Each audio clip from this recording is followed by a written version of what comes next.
aha m bụ Chukwu dị n'Igbo Agwụna Mbumazi Okwu n'Enugu Ukwu. Ebe ị nọ bụ na Obu Ofonri Palace Enugu Ukwu. Obu Ofonri Palace bụ nsụgharị ya n'oyibo ha kpọrọ ya the abode of the principal Ofo in Umunri clan. Aka eji akpọ ya Obu Ofonri. Ebe a ka Ofonri dị. Ebe ị nọ na Palace Igwe Osita Agwụna the third ọbịa ka ị nọ. Ihe na-ajụ m maka esemokwu dị n'etiti Nnọbịa na Enugu Ukwu na a na-azụ ana na wee gbuo mmadụ nwee ndị emerechara arụ n'izuụka gara aga. Eziokwu dị n'ime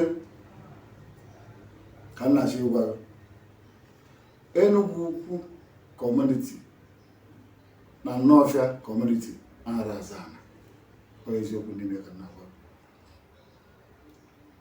Enwegwu mgbe e nwere nghọtahie gbasara oke ana, mana Enugu Ukwu na Nnọfịa akpago oke ana ndị ọbụla mara nke ha. Etu ọka rụkwa na Enugu Ukwu na Abaga, na Enugu Ukwu na Ogbo, na Enugu Ukwu na Enugu Ebe akpachago oke ana ụlọ mara nke bụ nke ha. Enugu Ukwu na Nnọfịa anaghị aza ana. Ọ bụrụ na ụmụ onye Enugu Ukwu ya na onye Nnọfịa na-eme biznes gbasara ana, nke a dịrị onwe iche. Mana ịbịa na-ekwu na Enugu Ukwu na Nnọfịa na-aza ana, ọ bụ asị. Enugu Ukwu na Nnọfịa anaghị aza ana. Nke ọzọ ịjụ m gbasara Chief Donatus Obele ọnwa Nnọfịa eji Don Climax wee mara. Ha na-ekwu na ha na-erumo na-asị na Don Climax nwere ana a na-azọ.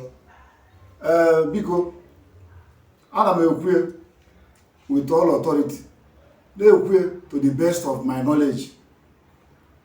Donatus Obele Don Climax enwere ana n'Enugu Ukwu. O nwere ebe o nwere ana n'Enugu Ukwu. O nwere ebe o nwere ana ebe a na-ekwu okwu a na-akpọ isi onye. O nwere ebe o nwere ana ebe ahụ. Ya eziokwu n'ime.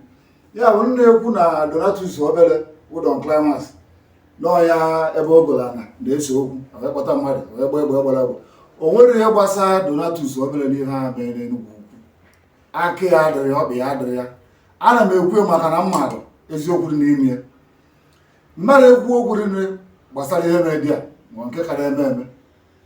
Mana ana m agwa onye ọbụla wee Enugu Ukwu, onye ọbụla wee Nnọfịa, ọ bụrụ na iso na ndị mee biznes ahụ, jee na setụlụ onwe na ọfụma. Ọ bụrụ na isoro ibe abịaghị, mmadụ asịkwara gị bịa gị jee n'ụwa ọgụ na Enugu na Nnọfịa na-aza ana. Onye na-eje na ya na-eje ịna ndụ ya niile na nkịtị na maka polisi nwude onwekwe ihe akpọkọta ya tụfuo ọnụ. Enugu Ukwu na Nnọfịa anaghị aza ana. Ekwukwe m ya ọzọ. Enugu Ukwu na Nnọfịa anaghị aza ana. Onye kpọkwa gị bịa na Enugu na-eje ọgụ na Nnọfịa ma na Nnọfịa na-eje ọgụ na Enugu Ukwu, si a na ị nwere ana ị nwere ebe ahụ. Olee eze ọ bụrụ na ị nwere isoro eje urulukwe na-akpa ọfụma. Mana nke Enugu na Nnọfịa na-anụ ọgụ asị. Ana m ekwu onye ọbụla nwee Nnọfịa na-agba ọsọ na bie ya na-arụba bie. Onwe Enugu na-agba ọsọ na bie ya na-arụba bie. Enugu na Nnọfịa anaghị aza ana. Ozi na mgbe polisi mechie investigeshọn ha na-eme, anyị amara ihe mere. Anyị ara aga polisi n'iru. Polisi na-eme investigeshọn, ntị anyị nụkwu na ana. Onwe nke anyị nụkwa ana mgbe olu ọdụ mkpa ekwutere. Mana egwu ihe dị mkpa n'okwu nkịta. Ihe na-abụ mbụ akịta bụ nke izi na Enugu Ukwu na Nnọfịa anaghị aza ana. Nke Igbo na Chief Donatus Obele a na-akpọ Don Climax, ọ hụrụ ya gụla na ebe ahụ. Onwekwu ana o nwere n'ebe ahụ. Onwekwu ana n'Enugu Ukwu. Ọrakwa nnọọ. Igwe aka ji ọfọ Enugu Ukwu na Umunri. Anyị ekenekwa anyị. Ndewo.